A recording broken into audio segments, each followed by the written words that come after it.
हिसार का मूल नाम हिसार ए फिरोजा है। हिसार का मतलब है किला, तो फिरोज का किला और विजेता किला, हड़प्पा सभ्यता, उससे संबंधित जो स्थल हैं सीसवाल, राखीगढ़ी, मसूदपुर, वो इस क्षेत्र में है। ऐतिहासिक घटनाक्रम के चलते देश भर में अलग मुकाम बनाया। हरियाणा का हिसार जिला हिसार-ए फिरोजा कहलाया।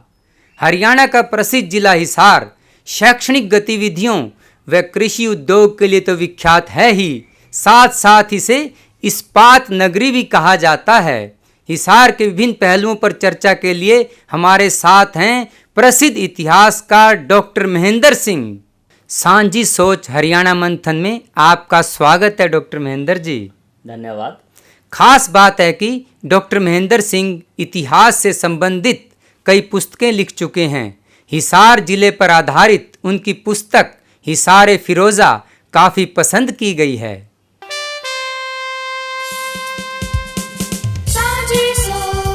आज हम हरियाणा के पश्चिम में स्थित ज़िले हिसार के बारे में अपनी बात साझा कर रहे हैं। हिसार का मूल नाम हिसार-ए फिरोजा है। मूलतः ये अरबी भाषा का शब्द है जिसके दो अर्थ सीधे सीधे बनते हैं। एक फिरोज का हिसार, और फिरोज को भी यदि अरबी भाषा के शब्दकोश में हम पढ़ते हैं तो उसका मतलब होता है विजेता, और हिसार का मतलब है किला। तो फिरोज का किला और विजेता किला मूल नाम यह बनता है। तो यदि हम इसके परिचयात्मक बिंदुओं पर विचार करें, 1 नवंबर 1966 को जब हरियाणा बना तो ये 7 जिलों में से एक शुमार था। वैसे जिले के रूप में हिसार 1832 में अस्तित्व में आ गया था। वर्तमान में इसकी साक्षरता दर लगभग 73% है। 432 व्यक्ति प्रति वर्ग किलोमीटर यहाँ पर रहते हैं। इसका अन्य नाम इस्पात नगरी, शहर फिरोजा, मैग्नेट सिटी और स्टील सिटी इत्यादि हैं। यदि हम ऐतिहासिक परिप्रेक्ष्य पर विचार करते हैं, काफ़ी विस्तृत और समृद्ध अतीत हमें यहाँ पर मिलता है। वैदिक साहित्य में कुरु जंगल में इस क्षेत्र को विशेष तौर पर उकेरा गया है। पाणिनि की रचना अष्टाध्यायी में एसुकार नामक जिस स्थल का वर्णन किया गया है वह यह स्वीकार किया जाता है। विश्व की 4 प्रमुख सभ्यताओं में से भारत की हड़प्पा सभ्यता, उससे संबंधित जो स्थल हैं सीसवाल, राखीगढ़ी, मसूदपुर, वो इस क्षेत्र में है। इसी तरह से जो है अग्रोहा किथे या अग्रोहा का पुरातात्विक स्थल अपने आप में विश्वविख्यात है। मुगलपुरा और पंघाल जैसी नई जगह भी ऐसी हैं जहां पर शोध की काफ़ी ज़्यादा संभावनाएं हैं। तो ऐतिहासिक दृष्टि से विचार करें तो हम मौर्य काल के प्रतीक यहाँ पर पाते हैं। आज भी हिसार के किले में जो लाट है, जो मीनार है, वो उसका नीचे वाला जो भाग है वो मौर्य काल विशेषकर अशोक से संबंधित है। और यदि हम इससे थोड़ा पहले भी देखें, जो सिकंदर के साथ लेखक आए उन्होंने भी इस क्षेत्र को काफ़ी ज़्यादा चर्चा में लिया है। और गुप्त काल और फिर बाद में हर्षवर्धन बाण के वृतांत में भी इसको भंडी की काफ़ी चर्चित जगह के रूप में बताया गया है। इस क्षेत्र में हांसी जो इसका काफ़ी महत्वपूर्ण तहसील है या उपमंडल है, इसकी स्थापना 736 ईस्वी में तोमर शासकों के द्वारा की गई थी। और उसके बाद यह क्षेत्र काफ़ी ज़्यादा महत्वपूर्ण और विशेषकर चरागाह के रूप में और शिकारगाह के रूप में चर्चित रहा। यदि नगर की स्थापना की बात करते हैं, उसकी बुनियाद 1312 में हमें दिखती है, जब सेनापति गाजी तुगलक गयासुद्दीन तुगलक यहाँ से गुजरा और यहाँ पर एक फ़कीर जिसको प्राणपीर पादशाह का नाम देते हैं, उसने उसको भविष्य में सुल्तान बनने का आशीर्वाद दिया। जब 1320 में वो खुद शासक बना या सुल्तान बना, तो उसने प्राणपीर पादशाह के प्रति जो है अपनी आस्था व्यक्त की और उसके बाद उसका बेटा मोहम्मद तुगलक उसका इस क्षेत्र में लगातार आना रहा। और क्योंकि मोहम्मद तुगलक के यहाँ कोई पुत्र नहीं था, उसका चचेरा भाई फिरोज शाह तुगलक वो गाजी तुगलक और मोहम्मद तुगलक के उत्तराधिकारी के तौर पर यहाँ शासक बना। और वो मोहम्मद तुगलक के काल में यहाँ पर सामान्यतः शिकार करने के लिए आया करता था। ये उसकी काफ़ी चहेती जगह थी और उसने मार्च 1354 में इस नगर की नींव रखी। यहाँ पर 2 गांव होते थे जिनको आम भाषा में बड़ा लारा छोटा लारा बोलते हैं, साहित्यिक भाषा में लारा कला और लारा खुल्द के नाम से वो जाने गए। और उसके बाद इतिहास की जितनी ऊंचाइयां इस स्थल ने छुई, शायद ही हरियाणा में किसी और क्षेत्र को ये गौरव मिला हो। तो फिरोज़ तुगलक ने इसे पहचान दी और ये खुरासान मुल्तान दिल्ली मार्ग पर काफ़ी महत्वपूर्ण मार्ग रहा। और इस क्षेत्र में पानी की काफ़ी कमी हुआ करती थी, तो वो 2 नहरें, एक जो है बिल्कुल पश्चिमी छोर में पर स्थित आज के जो है जिसको हम यमुनानगर का क्षेत्र कहते हैं, उस इलाके से पानी लेकर आया ताजे वाले से, और एक नहर शतलुज से उसने निकालकर यहाँ की ज़रूरतें पूरी की। तो इसके बाद उसने यहाँ पर भवनों का निर्माण करवाया और फिर इस क्षेत्र को जो है 1398 में तैमूर के द्वारा लूटमार की गई। फिर यहाँ पर लोधी शासकों ने अपनी काफ़ी ज़्यादा महत्वपूर्ण जगह के तौर पर यहाँ पर छावनी भी विकसित की। तो इस इलाके के जो विभिन्न नाम हैं वो आज भी इसके ऐतिहासिक पक्ष को अभिव्यक्त करते हैं। और जब बाबर यहाँ पर आया तो बाबर का पानीपत के प्रथम युद्ध से पहले भी एक युद्ध इस इलाके के साथ जुड़ा है। जब वो लाहौर से चला, गग्गर नदी के किनारे पर उसको पता चला, तो उसने अपने बेटे हुमायूं को भेजा और हुमायूं ने गग्गर पार करने के बाद इस इलाके को जीता और फिर उसने हिसार के ऊपर कब्जा किया। फिरोज़ तुगलक के बाद हिसार में सबसे अधिक जो भवन हैं वो हुमायूं के हैं और हुमायूं की ये बहुत चेती जगह थी। यहाँ तक कि हुमायूं ने गुजरात की जो विजय पाई थी, तो उस विजय का जो सैन्य अभियान है उसका नेतृत्व यहाँ के नाजिम मीर आशिक मोहम्मद ने किया और भी उसके साथ काफ़ी ज़्यादा महत्वपूर्ण लोग इस क्षेत्र के वहाँ शहीद भी हुए थे। अकबर ने जहाँ किले की मुरम्मत करवाई, इस इलाके में टकसाल बनाई और जो है अपनी अश्व सेना का केंद्र स्थापित किया, जो बाद में औरंगजेब तक निरंतर चलता गया। उत्तर मुगल काल में यह क्षेत्र अपने वैभव को काफ़ी समय तक बरकरार रख पाया। 1739 का जो नादिर शाह का युद्ध है उसमें मोहम्मद शाह की ओर से जो सेना का नेतृत्व है वो हिसार के नाजिम के द्वारा किया गया और उसके बाद जो है ये क्षेत्र युद्ध का अखाड़ा बना।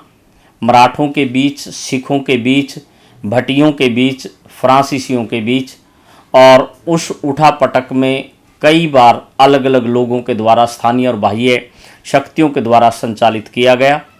हिसार की ज़िंदगी में सबसे महत्वपूर्ण और ख़राब क्षण 1783 का अकाल है, जिसमें हिसार तकरीबन वीरान हो गया था, बेचिराग हो गया था। इस क्षेत्र के 15 गांव जो हिसार नगर का समीपवर्ती क्षेत्र है, आज उनका नामो निशान नहीं है, जिनमें हम खरक के नाम से 2-3 स्थान पाते हैं, पटवाली के नाम से पाते हैं, दादूपुर पाते हैं, दाऊदपुर पाते हैं, या फिर शाली पाते हैं, और फिर खजीरा एक गांव था। तो ये गांव केवल रिकॉर्ड में हैं और वास्तव में उनका अस्तित्व दिखाई नहीं देता है। उसके बाद फिर यहाँ पर जॉर्ज थॉमस का राज आया। उसकी राजधानी हांसी थी, उसका निवास हिसार था, उसकी यहाँ पर टकसाल थी, और उसने इस क्षेत्र को प्रशासित किया, जो कि आयरलैंड में टिपरेरी का रहने वाला था और इस इलाके में काफ़ी ज़्यादा कामयाब हुआ। उसके सबसे ज़्यादा जो लड़ाइयाँ हैं वो जींद के नवाब के साथ हैं, और नारनौंद की लड़ाई में अंततः दोनों के बीच में जब फैसला नहीं हो पाया तो समझौता हुआ और वह अपने क्षेत्र में स्थापित हुआ। बाद में उसका पतन हुआ। 1803 में सरजी अर्जन गांव की संधि के तहत महादजी सिंधिया की जब हार हुई तो उसने ये क्षेत्र अंग्रेज़ों को दिया, और फिर यहाँ पर अंग्रेज़ों का आगमन हुआ। अंग्रेज़ों ने 1809 में यहाँ पर मेजर लुइसडम के नेतृत्व में कैटल फार्म की स्थापना की। ये 1815 का कैटल फार्म फिर सरकारी कैटल फार्म बना। ये एशिया का सबसे बड़ा, दुनिया में पेरिस के बाद दूसरे नंबर का कैटल फार्म बना। 1857 का जब हम जिक्र करते हैं, बहुत चुनिंदा स्थानों में यह क्षेत्र आता है। 29 मई 1857 को जो है दादरी के रजब बेग के नेतृत्व में 11 बजे हांसी में और 1 बजे हिसार में विद्रोह हुआ, और हिसार का डिप्टी कमिश्नर बैडरबर्न मारा गया, तहसीलदार थॉमसन मारा गया। इसके अतिरिक्त इन दोनों क्षेत्रों में 42 जो अंग्रेज हैं वो मारे गए, और मोहम्मद आजम, शाहबाज बेग, रुकनुद्दीन मौलवी, गुरबख्श सिंह, इन्होंने इस क्षेत्र में नेतृत्व किया। जबकि हांसी में नेतृत्व करने वालों में लाला हुकमचंद जैन, मुनीर बेग, फ़कीर चंद इत्यादि जो है महत्वपूर्ण लोग थे।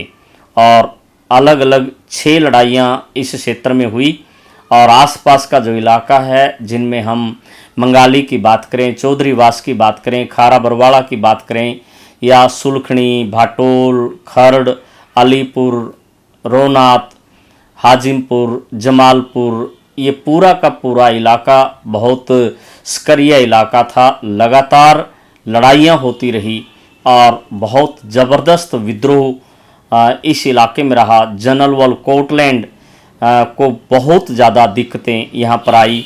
इस क्षेत्र का सबसे महत्वपूर्ण जो युद्ध है वो 19 अगस्त 1857 को हुआ। हिसार के नागौरी गेट के सामने दिन में लगभग 10:15 बजे क्रांतिकारी बाह्य क्षेत्र में थे, जबकि अंदर वाले क्षेत्र में अंग्रेज़ों की जो सेना है वो मिल्डवे के नेतृत्व में लड़ रही थी। 438 लोग आज का जो नागौरी गेट क्षेत्र है वहाँ पर मारे गए। 235 लोगों की डेड बॉडीज इस इलाके में बिखरी हुई मिली, और 123 लोगों को जो है जहाँ पर आज बस स्टैंड और किला है इसके बीच की सड़क के ऊपर रोड रोलर के नीचे कुचला गया। इस तरह का घटनाक्रम हांसी में भी लगातार निरंतर हुआ। लगभग 2 महीने रोड रोलर के नीचे कुचलने की जो क्रिया चलती रही, इसलिए उस सड़क को आज हम लाल सड़क के नाम से जानते हैं। और हांसी की गतिविधियों को लीड करने के कारण हुकमचंद जैन और मुनीर बेग दोनों को उनके घर के सामने 18 जनवरी 1858 को फांसी दी गई। और विशेष बात यह है कि हुकमचंद जैन हिंदू थे, उनको दफनाया गया, और मुनीर बेग मुस्लिम थे, उनको जलाया गया। तो इस तरह से बहुत महत्वपूर्ण ये क्षेत्र रहा। और इस क्षेत्र की आखिरी लड़ाई वो 30 सितंबर 1857 को हुई। इस इलाके के 5 गांव जिनमें मंगाली, हाजमपुर, जमालपुर, रोनात इत्यादि हैं, इन गांवों को नीलाम भी किया गया।